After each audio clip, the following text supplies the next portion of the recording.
Good morning बच्चों। आज फिर से बड़े दिनों बाद आपसे वीडियो शेयर कर रहा हूं मैं कि जो दूसरी बार लॉकडाउन लगा है तो इस समय आप भी घरों में हैं और परीक्षा की तैयारी कर रहे हैं जो पता नहीं कब होगी। तो उसके बीच में मैं ये सोच रहा था कि जो कुछ टॉपिक्स आपके छूट गए हैं या कुछ ऐसी चीजें जो प्रैक्टिकल में आपको प्रॉब्लम देती हैं हम उसकी चर्चा करें। तो प्रैक्टिकल में जैसे कि आप स्पॉटिंग करते हो तो सेकेंड ईयर में आपके कई चीजें स्पॉटिंग में हैं, कुछ म्यूजियम स्पेसिमेन हैं, कुछ ऐसे स्लाइड्स होंगे जो एनिमल बेस्ड स्लाइड होंगे, है ना। जैसे फॉर एग्जांपल हर्डमानिया के सेक्शन हो सकते हैं, स्पिक्यूल्स हो सकते हैं। तो उन चीजों को पहचानना एक बार आपने देखा है थोड़ा आसान होता है। प्रॉब्लम एक्चुअली जब आप पहली बार आपने हिस्टोलॉजिकल स्लाइड्स देखनी शुरू करी है कॉलेज आने के बाद, यानी कि जो उत्तकीय स्लाइड्स हैं उसको आपने पहली बार देखना शुरू किया है और शुरू के स्टेज में जो हिस्टोलॉजी की स्लाइड होती है उसको पहचानने में बच्चों को होती है दिक्कत। तो प्रैक्टिकल क्लास में तो आपको दिखाया जा चुका है, सर ने आपको कराया है, सारी स्लाइडें बताई हैं। तो आज हम लोग दो स्लाइडें, जो दो तरह की स्लाइडें आपको एग्जाम में आ सकती हैं और आमतौर पर आपको पढ़ना तो क्या फ्रॉग का भी है ना, रेप्टाइल का भी है, बर्ड्स का भी है, मैमल्स का है, सारे क्लासेस के अलग अलग अंगों के और तकीय स्लाइड्स को देखना है। फिलहाल हम एक ब्रॉड इसका पहले पहचान करेंगे कि अगर पैनक्रियास है तो पैनक्रियास कैसा दिखता है, अग्नाशय कैसा दिखता है, लीवर है तो यकृत जो है वो हिस्टोलॉजिकल सेक्शन में कैसा दिखता है, लंग्स है तो कैसा दिखता है ना, किडनी है तो कैसी दिखती है। तो ये सारी चीजें अपने को पहचाननी है। तो लेट्स स्टार्ट। तो वो हम देखें, उसको पहचानने की कोशिश करें। और मेरे ख्याल से अगर आप इसको आप ध्यान से देख लोगे, ध्यान से पढ़ लोगे, और चूंकि ये सॉफ्ट कॉपी में है तो अब क्या है कि ये बार बार अगर आप देखते भी रहोगे ना तो एग्जाम में आपको स्पॉटिंग में 1 सेकंड में आपको पकड़ में आ जाएगा कि जो स्लाइड लगी हुई है ये स्लाइड कौन सी है। क्योंकि आमतौर पर हम आपको एग्जाम में दिखाते हैं, क्लास में दिखाते हैं माइक्रोस्कोप में या प्रोजेक्टर से, जैसे भी है। उसके बाद आप किताबों में देखते हो, किताबों में बिल्कुल डायग्रामेटिक होता है, किताब के डायग्राम को देख करके आप स्लाइड को कतई नहीं पहचान सकते। और दूसरी बात कि ये सारे के सारे जो स्लाइड्स हैं, वैसे तो अगर आप गूगल करोगे तो वहां आपको इसकी इमेज मिल जाएगी, लेकिन गूगल कोई करता नहीं है। तो मैं ये सोच रहा था कि सिस्टमेटिकली इन अंगों के स्लाइड्स का थोड़ा सा एक परिचय दे दूं आपको, ताकि आपको आगे परेशानी नहीं हो, और सिर्फ इस क्लास में ही नहीं आगे भी परेशानी नहीं हो जब भी आप हिस्टोलॉजी से संबंधित काम करें, उसको देखें पहचाने तो। ठीक है, तो चलिए शुरू करते हैं। जैसे ये है, हमने शुरू किया पैनक्रियास। अब पैनक्रियास में क्या होता है, अगर आप ध्यान से देखें, ये वाला एरिया है। पैनक्रियास में क्या होता है, आपको पता है कि दो तरह के पार्ट होते हैं, एक एक्सोक्राइन पार्ट होता है और एक एंडोक्राइन पार्ट होता है। एंडोक्राइन यानी कि जो अंतःस्रावी भाग होता है, और एक्सोक्राइन जो बहिर्स्रावी भाग होता है। तो बहिर्स्रावी जो भाग होता है उसमें सारे जो पाचक एंजाइम्स हैं, ट्रिप्सिनोजन, काइमोट्रिप्सिनोजन, है ना, एमाइलेज, लाइपेज, ये सारी चीजें निकलती हैं कि डियोडिनम या अग्नाशय में स्रावित होने वाला सारा जो पाचक रस था, सारा जो डाइजेस्टिव एंजाइम जितने भी होते हैं वो सारे के सारे पैनक्रियास से निकलते हैं। तो ये वाला जो पार्ट आप देख रहे हो, जहां मैं एक्चुअली ये हाइलाइटर दिखा रहा हूं आपको, ये सारा का सारा पार्ट जो है ये एक्सोक्राइन पार्ट है। मतलब these parts are responsible for producing the digestive enzymes, जो आप डाइजेस्टिव सिस्टम में पढ़ते हो। ठीक है ना। उसके बाद ये जो पार्ट में दिखा रहा हूं, ये जो मैं एक्चुअली घेर ही देता हूं, ये पार्ट आप जो, एक सेकेंड बेटा, ये पार्ट जो आप देख रहे हो, है ना, या ये मैं हाईलाइट कर देता हूं, देखो ये पार्ट जो आप देख रहे हो, ये देखिए जहां मैं हाईलाइट कर रहा हूं, ये जो थोड़ा सफेद जैसा पार्ट है, ये कहलाता है इसका आइलेट ऑफ लैंगरहैंस, यानी लैंगरहैंस के द्वीप। क्या कहलाता है ये? लैंगरहैंस का द्वीप कहलाता है। तो लैंगरहैंस का द्वीप मतलब जैसे समंदर में छोटे छोटे द्वीप नजर आते हैं ना, वैसे ही अगर हम इस स्लाइड की हिस्टोलॉजिकल संरचना देखते हैं तो छोटे छोटे द्वीप नुमा संरचना में कुछ एक ऐसे स्ट्रक्चर्स होते हैं, कुछ ऐसी आकृति होती है जो समूचे स्लाइड से बिल्कुल अलग होती है, इसलिए कहते हैं इसको आइलेट कहते हैं। ये जो आइलेट ऑफ लैंगरहैंस है, ये islet of Langerhans this is the endocrine part of the pancreas. ये एंडोक्राइन पार्ट है which is responsible for producing insulin, glucagon and some other polypeptides. ये इंसुलिन, ग्लूकागॉन के अलावा दूसरे पॉलीपेप्टाइड्स का सिक्रीशन करते हैं। और आपको पता है कि इंसुलिन और ग्लूकागॉन जो होता है हमारे शरीर में, हमारे रक्त में शर्करा यानी शुगर के कंट्रोल और रेगुलेशन का काम करता है। ये एक सर्टेन रेंज है समस्थैतिकी के हिसाब से कि हमारा शुगर उतने रेंज में होना चाहिए फिजियोलॉजिकली।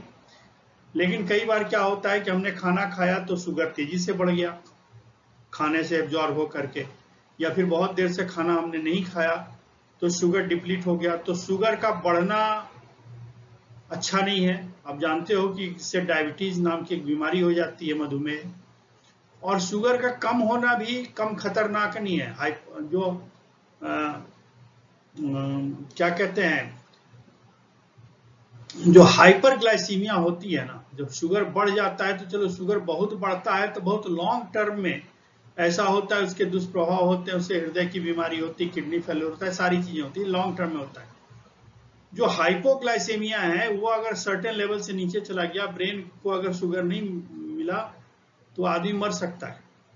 तो इस रेंज को मेंटेन करने में इंसुलिन का काम है शर्करा का लेवल रक्त में कम करना, और जो ग्लूकागॉन है अगर लेवल एक सीमा से नीचे चला गया है तो उसको बढ़ाना। ये दोनों प्रकार के एंजाइम्स को हम थर्ड ईयर में पढ़ेंगे डिटेल में। तो this is the islet of Langerhans, और ये टिश्यूज है। तो अगर उसको समझने से पहले हम पहले ये देखें कि इसको क्या कहते हैं, हम ये देखें कि ये जो संरचना है इसको हम डायग्रामेटिकली कैसे देख सकते हैं। तो देखिए, ये आपको छोटे छोटे लॉब्यूल्स दिख रहे हैं, नहीं पूरी संरचना, माना कि अभी इस जो हमने एक्चुअल आपको स्लाइड दिखाई हुई उसमें ऐसा नहीं दिख रहा है, छोटे छोटे लॉब्यूल्स हैं। और उस लॉब्यूल्स में आप क्या देख रहे हो कि इस प्रकार की कोशिकाएं हैं। कैसी कोशिकाएं हैं? इस प्रकार की कोशिकाएं हैं। ये जो कोशिकाएं हैं इसको हम कहते हैं एसिनर सेल्स, ठीक है ना, ये या पेनक्रियाटिक एसाइनी कहते हैं। होता क्या है कि इसमें केंद्रक है, और इधर से क्या करता है कि ये कुछ जो भी एंजाइम है या जो भी इसका स्रावित करना है वो यहाँ से ये सिक्रीट करेंगे। तो सिक्रीट करके बीच में एक डक्ट में, इंटरकैलरी डक्ट कहलाता है, वहां पर ये स्रावित होते हैं, ठीक है। इन डक्ट्स में ये स्रावित होता है और फिर कई डक्ट्स मिल करके और फिर एक मेजर इंटरलोबुलर डक्ट से होकर के, और वो स्रावित होकर के जो पैनक्रियाटिक डक्ट है उसके जरिए ये डियोडिनम या पक्वाशय में पहुंचता है, ठीक है। तो इस प्रकार से बहुत सारे एसाइनी देख रहे हैं। और दूसरा बात कि यहाँ जो बीच वाला पार्ट है, ये जो आप देख रहे हो, जिसको मैं यहाँ पर की हाईलाइट कर रहा हूँ, घेर रहा हूँ, ये है इसका आइलेट ऑफ लैंगरहैंस, मतलब this is the endocrine part जो हमने आपको बताया। इसमें कितने प्रकार की कोशिकाएं, एक अल्फा सेल है, एक बीटा सेल है और एक डेल्टा सेल है। इन तीनों के क्या क्या फंक्शन है ये हम देखेंगे। और चौथा एक पॉलीपेप्टाइड सेल। 4 तरह की कोशिकाएं इस आइलेट ऑफ लैंगरहैंस में होती है। तो एक अगर आप स्लाइड के नीचे जस्ट आप जैसे झांकोगे ना, अगर किसी टीचर ने, आपके टीचर जिसने भी आपको स्लाइड सेट करा है स्पॉटिंग के लिए, हम कोशिश यही करता है कि बीच में आइलेट ऑफ लैंगरहैंस रहे ताकि इसको आप एकदम से पहचान जाओ, ठीक है। एक इस तरह की संरचना है, इसके चारों तरफ आपको बहुत सारे इस प्रकार की कोशिकाएं, देखिए कोशिका का शेप ऐसा है। इस प्रकार की कोशिकाएं अगर आपको दिख रही हैं जिसमें केंद्रक बड़ा प्रोमिनेंट है, तो संभावना है कि इसके ये पेनक्रियास हो। थोड़ा सा और समझते हैं। जैसे देखिए, जैसे मैंने कहा कि ये एसाइनस या लोब्यूल कहलाता है। इसमें एसाइनर सेल्स होते हैं। एसाइनर सेल्स में क्या देखते हैं आप, ये इसका न्यूक्लियस है, इसके चारों तरफ एंडोप्लाज्मिक रेटिकुलम है, रफ एंडोप्लाज्मिक रेटिकुलम। ये क्या करेगा, प्रोटीन बनाएगा। ये प्रोटीन जाकर के पहले गोल्जी में स्टोर होगा, फिर गोल्जी से लाइसोसोम या जाइमोजन ग्रैन्यूल्स के जाइमोजन वेसाइकिल के रूप में, जाइमोजन मतलब इसमें एंजाइम्स होते हैं, इन वेजाइकिल्स के रूप में यहाँ जाता है और फिर ये सारे ग्रैन्यूल जो एक्सोसाइटोसिस के जरिए इससे बाहर निकलते हैं। तो बाहर निकल के कहाँ जाएंगे, ये इस कैनाल में जाएंगे, जो हमें इंडिकेट कर रहा हूँ, इस कैनाल में जाएंगे, है ना। ये जो है ये कहलाता है, ये खुलता है कहाँ, इंटरकैलेटेड डक्ट में। बहुत सारे इंटरकैलेटेड डक्ट मिलकर के इंटरलोबुलर डक्ट बनाते हैं, और बहुत सारे इंटरलोबुलर डक्ट मिलकर के पेनक्रिएटिक डक्ट बनाते हैं, जो जाकर के डियोडिनम या पक्वासे में जुड़ता है। ठीक है, इसके बीच बीच में आप क्या देख रहे हो कि कुछ ब्लड वेसल्स भी हैं। ठीक है, ब्लड वेसल्स इसको सप्लाई मिलता है, बीच बीच में इसके नर्व्स भी हैं। ये इसका एक बेसिक संरचना है। अब इस संरचना को हम वहां कैसे देख के पहचाने, इसको देखने की कोशिश करते हैं। जैसे ये बीच में जो है ये ब्लड वेसल है ना, इसके बीच बीच में आइलेट ऑफ लैंगरहैंस है, ये पेनक्रियाटिक एसाइनी है सारे के सारे। ये बहुत अच्छा डायग्राम नहीं है, ये तो पैनोरामिक है, मतलब ये बहुत ही कम जो कहते हैं ना कि जो 5x के ऑब्जेक्टिव पे देखा गया है। इसको थोड़ा सा देखिए, ये थोड़ा बेहतर है। बेहतर कैसे है, तो आप क्या देखो कि ये आइलेट ऑफ लैंगरहैंस आपको जगह जगह पे दिख रहा है। देखिए दिख रहा है ना, ये जैसे यहाँ लेवलिंग है तो स्लाइड में लेवलिंग नहीं होती ऑब्वियसली। ये एक तो आइलेट ऑफ लैंगरहैंस को देखने की कोशिश करो। दूसरा क्या होता है कि कुछ इंटरलोबुलर डक्ट होते हैं, ये बड़े बड़े डक्ट होते हैं जो पेनक्रिएटिक है। जैसे ये जो सारा ये मोटा वाला जो डक्ट है ना, एक सेकंड, ये जो मोटा वाला डक्ट आप देख रहे हो ना यहाँ पे, है ना, ये मोटा वाला डक्ट जो है ये क्या है, दिस इज इंटरलोबुलर डक्ट। तो इसके बीच बीच में मतलब होता क्या है कि आपको बिल्कुल जैसे अब अभी जो पहले आपने एसाइनस देखा, तो अब अगर आप ध्यान से देखोगे ये आराम से 40x पे एसआई दिखता है। तो आपको क्या है, एक एसाइनस, दो एसाइनस, तीन एसाइनस, मैंने एसाइनर सेल्स हैं, चार एसाइनस, इस तरह की संरचना आपको दिख रही है। यानी 40x पर आपको ऐसी संरचना दिखेगी। ऐसी संरचना एक ये एसाइनस है, मतलब ये एसाइनस का कोई शेप एंड साइज नहीं। ये सारे एसाइनस को आप देखिए, इस तरह के एसाइनस है जिसके बीच बीच में बहुत सारे गैप हैं। और गैप क्या है, basically these are the ducts. ये जो एसाइनर सेल्स हैं ये क्या कर रहे हैं, ये बना रहे हैं डाइजेस्टिव एंजाइम्स। ये डाइजेस्टिव एंजाइम्स इन इंटरकैलेटेड डक्ट के बीच में से जाते हैं और फिर एक बड़े डक्ट में मिलते हैं, इसको हम कहते हैं इंटरलोबुलर डक्ट।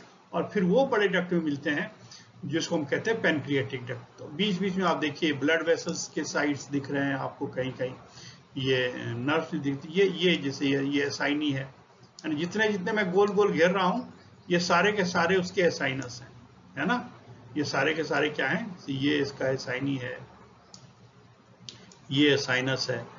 तो ये एसाइनर या लोब्यूल जो है, इसको देख करके आप इसको पैनक्रियास को पहचान सकते हैं। और एकदम जो आइडेंटिफाइंग फीचर है कि इसके बीच बीच में जो आइलेट ऑफ लैंगरहैंस है वो दिखाई पड़ता है।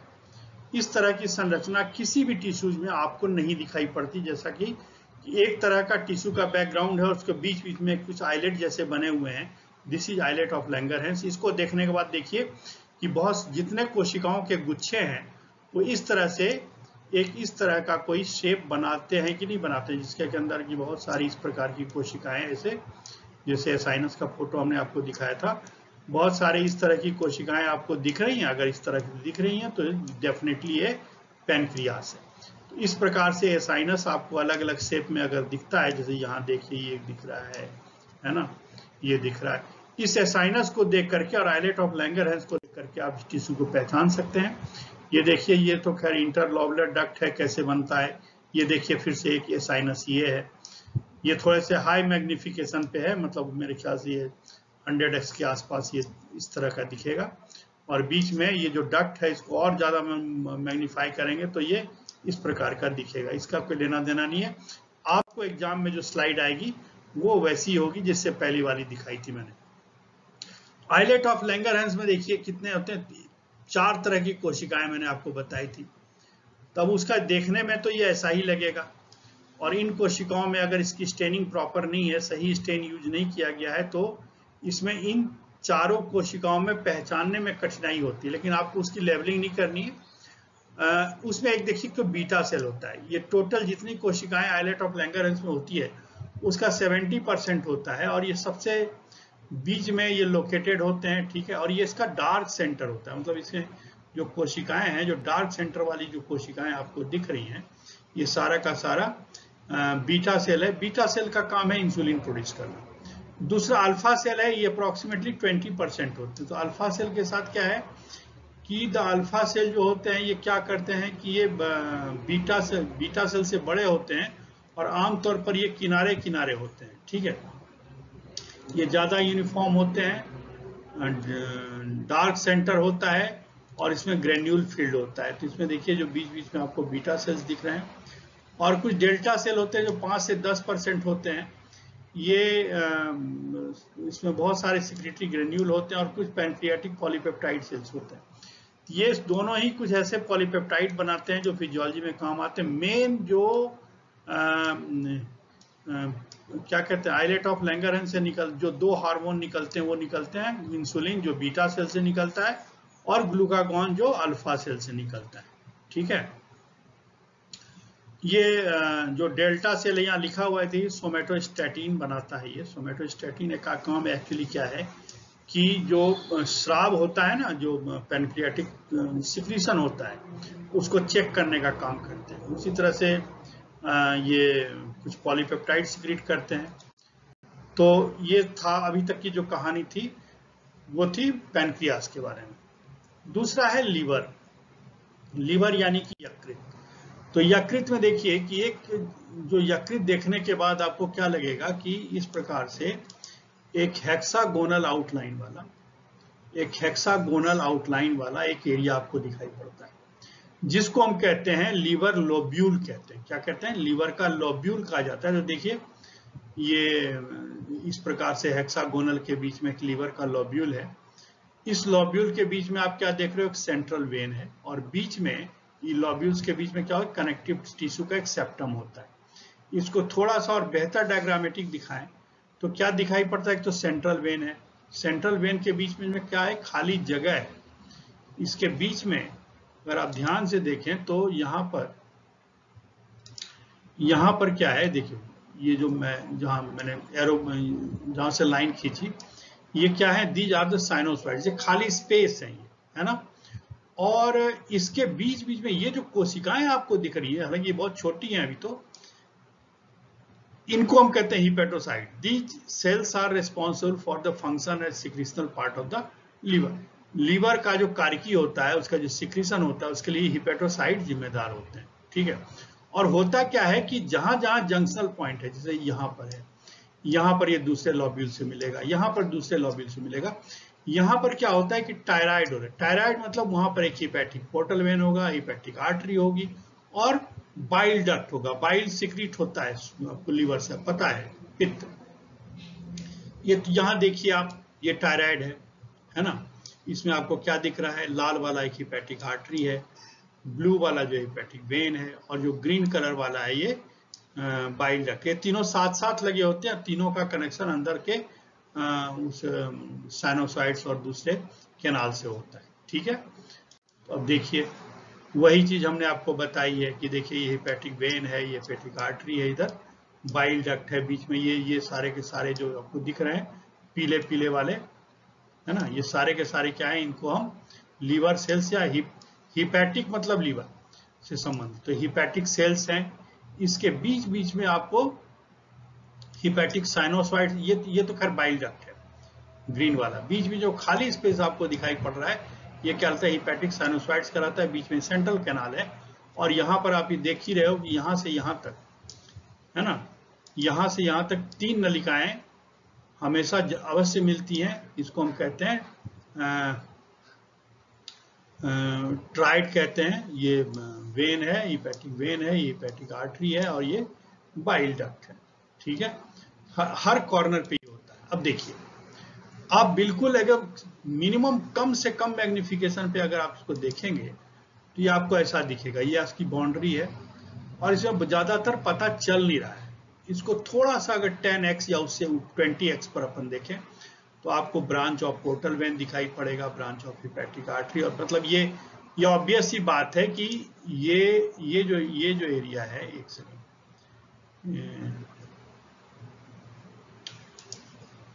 ये जो एरिया है जो मैं अभी एनसर्किल कर रहा हूं, ये एरिया क्या है, इसमें तीनों चीजें हैं, वेन है, आर्टरी है और बाइल डक्ट, और इसके बीच बीच में चारों तरफ ये दिख रहा है ना, ये कोशिकाएं दिख रही हैं। अब इसको जब आप 40x या उससे ज्यादा क्या मैग्निफिकेशन पे देखेंगे या 100x पे देखेंगे तो क्या सेंट्रल वेन से क्या आता है, लाइन निकल रही है। देखिए सारे के सारे जो है ना ये हिपैटोसाइट्स हैं, सारे के सारे हिपैटोसाइट्स हैं, लेकिन यहाँ जो हिपैटोसाइट्स का जो गुच्छन है और पेनक्रियाज का जो गुच्छन था दोनों अलग अलग है। यहाँ ये लग रहा है कि एक सेंट्रल कैनाल से चारों तरफ रेडिएट हो रही है चीजें और ये बहुत बड़ा बड़ा एरिया कवर कर रहा है, प्लस इसमें कहीं भी आपको आइलेट जैसा कुछ मिलता नहीं है। ये कोशिकाएं एक दूसरे से बहुत क्लोजली अवस्थित होती है, बहुत ध्यान से देखने पर आपको साइनोसाइड दिखाई पड़ता है। तो कहने का मतलब कि ये लंबी लंबी बहुत सारे, जैसे ये समझिए कि एक रिंग में आप खूब सारी रस्सियां बांध दो उसके चारों तरफ, है ना, और उन सारी रस्सियों को फैलाओ, फिर रस्सियों के और ब्रांचेज निकाल दो, उन रस्सियों में कुछ और रस्सियां बांध दो आगे चल के, उस तरह की जो संरचना बनती है ना, उस प्रकार की संरचना ये लीवर में देखी जाती है। ये सारे के सारे हिपैटोसाइट्स हैं। देखिए अब ध्यान से देखिए, ये सारे के सारे जो ये जो संरचना है इसमें ये देखिए, ये जैसे मैं इसको एनसर्किल कर रहा हूँ, इससे बाहर जो दीवार, ये संरचना में जो एनसर्किल कर रहा हूँ, इसका जो आउटलाइन है ना, ये बाहर वाला, ये तो इसका मेम्ब्रेन है और बीच बीच में जो डार्क एरिया आपको दिख रहा है ये इनके न्यूक्लियस है। तो इस प्रकार से कोशिकाएं इसमें बिल्कुल स्पष्ट दिख रही है और ये सारी कोशिकाएं का अरेंजमेंट सेंट्रल वेन के चारों तरफ कैसा है ये आप देख सकते हैं, और इससे आप आराम से पहचान सकते हो कि ये लीवर की स्लाइड है। इसको पहचानने में कोई परेशानी नहीं है, लीवर को पहचानना सबसे आसान है। ये देखिए, अब ऑब्वियस ही बात है कि ये सेंट्रल कैनाल है, इसके चारों तरफ खूब सारे हिपैटोसाइट्स लगे हुए हैं, है ना। तो इस प्रकार से आप लीवर की पहचान कर सकते हैं। बीच बीच में क्या है, ये ब्लड वेसल्स हैं, इसमें ब्लड वेसल्स हैं, इसमें बाइल डक्ट होगा, हिपैटिक वेन और हिपैटिक आर्टरीज होंगे, ये सेंट्रल कैनाल है ना। और ये वही टायराइड है जो मैंने कहा, ये जंक्शनल पॉइंट पे टायराइड होता है। यहाँ पर आपको लोब्यूल का आउटलाइन बहुत ज्यादा, जब आप हाई मैग्निफिकेशन पे चले जाते हो तो कई बार आपको लोब्यूल का आउटलाइन दिखाई नहीं पड़ता, ये आउटलाइन अपने को सोचना पड़ता है। इसे मान लीजिए ये जो है ना, ये लोब्यूल की आउटलाइन है ना। उसी प्रकार से अगर दूसरा सेंट्रल कैनाल है तो ये दूसरे सेंट्रल कैनाल का आउटलाइन है। उसी प्रकार से ये किसी दूसरे सेंट्रल कैनाल की तरफ से आउटलाइन आपको दिखाई नहीं पड़ती। बेसिकली आउटलाइन देखने की आप कोशिश ही मत करो, आप तो देखो कि एक सेंट्रल कैनाल जैसा है, सेंट्रल कैनाल जैसा एक बड़ा सा डक्ट दिखेगा और बीच में आपको एक ऐसा एरिया दिखाई पड़ेगा जहां पर कि एक मेन डक्ट होता है, उसके चारों छोटे छोटे डक्ट दिखाई पड़ते हैं, और इन सब के डक्ट्स के आसपास आपको इस प्रकार से कहीं किसी में न्यूक्लियस नहीं दिख रहा है, किसी में न्यूक्लियस बहुत प्रोमिनेंट दिख रहा है, लेकिन हो यही रहा है कि इसके चारों तरफ एक रस्सी, ये दूसरा लाइन है, इसके बीच में एक तीसरी लाइन चालू हो गई, चौथी लाइन चालू हो गई, है ना, एक लाइन हिपैटोसाइट का चालू हो गया, ये दूसरी लाइन चालू हो गई, तीसरी लाइन चालू, हिपैटोसाइट्स की लाइनें निकल रही हैं और लाइनों के बीच बीच से लाइन निकल रही हैं। सो इन दिस वे आप जो लीवर की स्लाइड से उसको पहचान सकते हो। आज हम यहीं खत्म करते हैं इस लेक्चर को, अगले क्लास में हम आपको 2 ऑर्गन और बताएंगे। Thank you very much.